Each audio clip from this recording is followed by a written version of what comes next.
Hi, my name is Donna and welcome to my sewing journey. So I told you in a previous video that I was going to show you 5 new projects that could be gifts for Christmas, and one of them was this cute little pen holder, so we're going to make that one today. This one has a piece of elastic on the back and it fits an average size journaling book.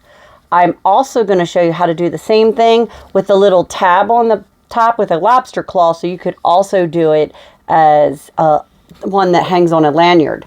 So what do we need? We need 2 pieces of fabric that are 8.5 by 2.5.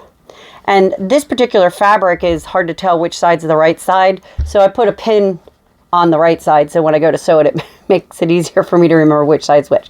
2 pieces that are 2.5 again by 8.5. And one side, you're going to put a little piece of interfacing that is also 8.5 by 2.5. You're also going to need one that is 10 inches by 2.5. You're going to fold it in half, and on the one half of it, you're going to iron a piece of interfacing so that it's 5 inches by 2.5. And then we're going to top stitch along here. This is the pocket, and you're going to top stitch right along there. You'll also need a piece of elastic that's 9 inches long. I usually use 1/2 inch. This is 1/2 inch elastic on the back of this one, but I didn't have any 1/2 inch black, so this is 3/4 of an inch, but it'll work just fine. You can adjust the length based on the size of the book. If you're doing it like on a 3-ring binder or on a like a spiral notebook, which, you know, where it's 8.5 by 11, you just have to increase the length of this, knowing that the finished product is 8 inches, and you'll have to, so if it's 11 inches, you'll need 3 additional inches on the front.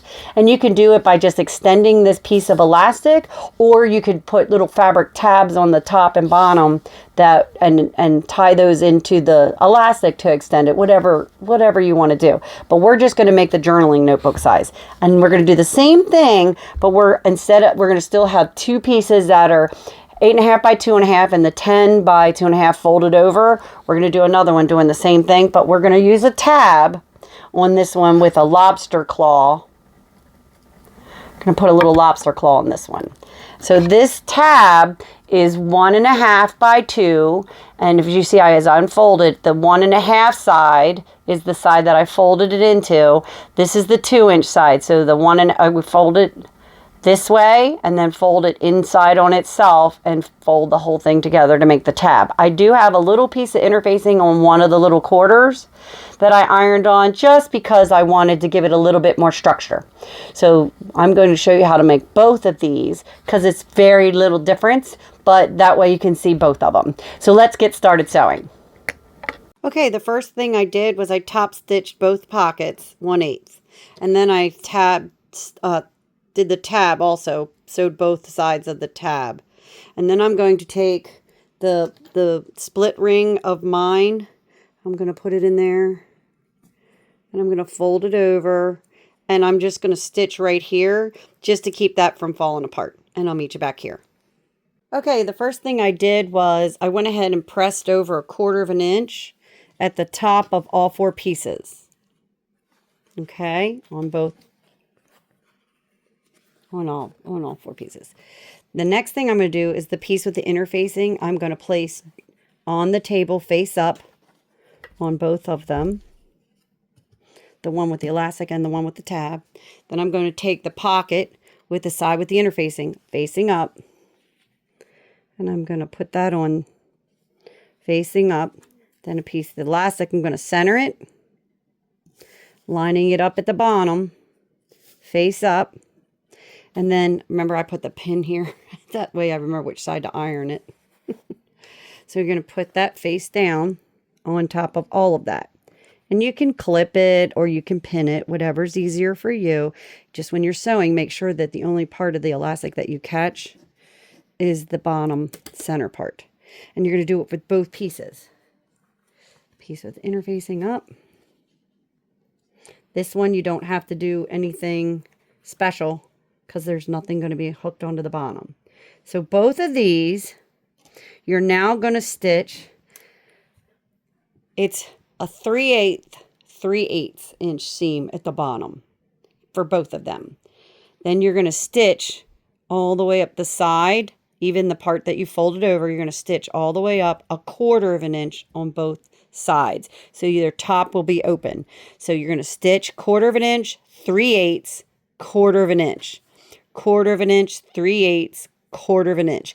You go sew yours, I'll sew mine, and I'll meet you back here. Okay, I stitched both of them. And I went ahead and clipped the corners. Okay, and then I'm going to show you how I turn it. I actually found that if I take the side that's I like to pull it out, the side that's the fabric and without the interfacing, and pull on that, take my thumb and push it down.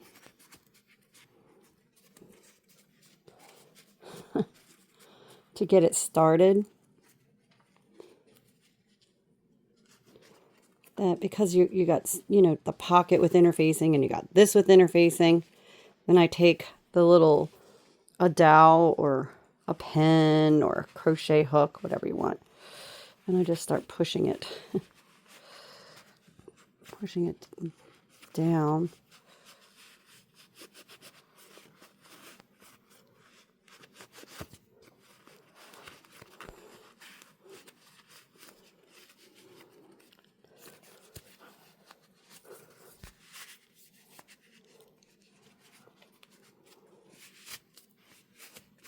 And then while I have it in there, I just push the corners out.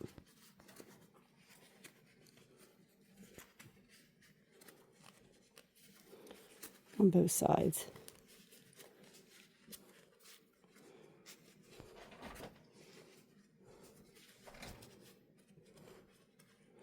Don't use scissors, because after you went through all the trouble to make it, the last thing you want to do is punch a hole in it.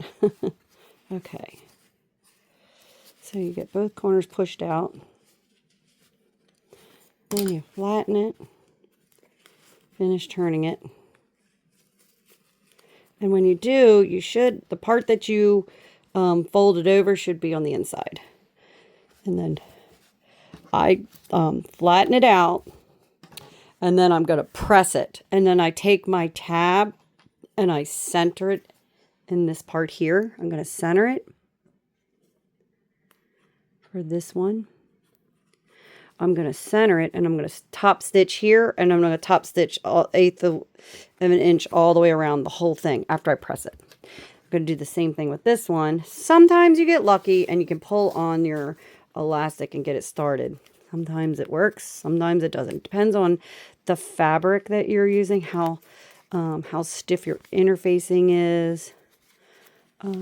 Sometimes it works. I get it going the first try, and sometimes I don't. So you're going to turn this one as well. And again, sometimes you get lucky. Sometimes. And it pulls through.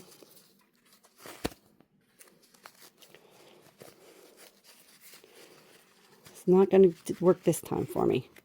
Last piece, it worked great, but it was a lot thinner fabric than this. This is a tie-dye fabric kind of thing, and it's kind of a thick cotton. It's real stiff in itself. So I'm just going to use the dowel on this one too.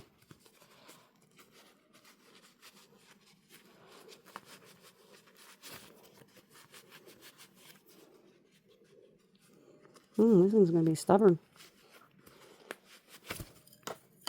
Whoops. Oh my goodness. Just got to get it started. There we go.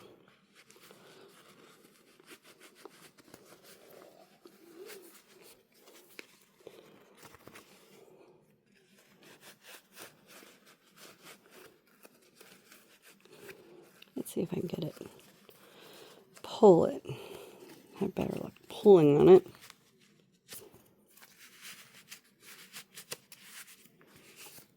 Okay. Pull the elastic, push that corner out.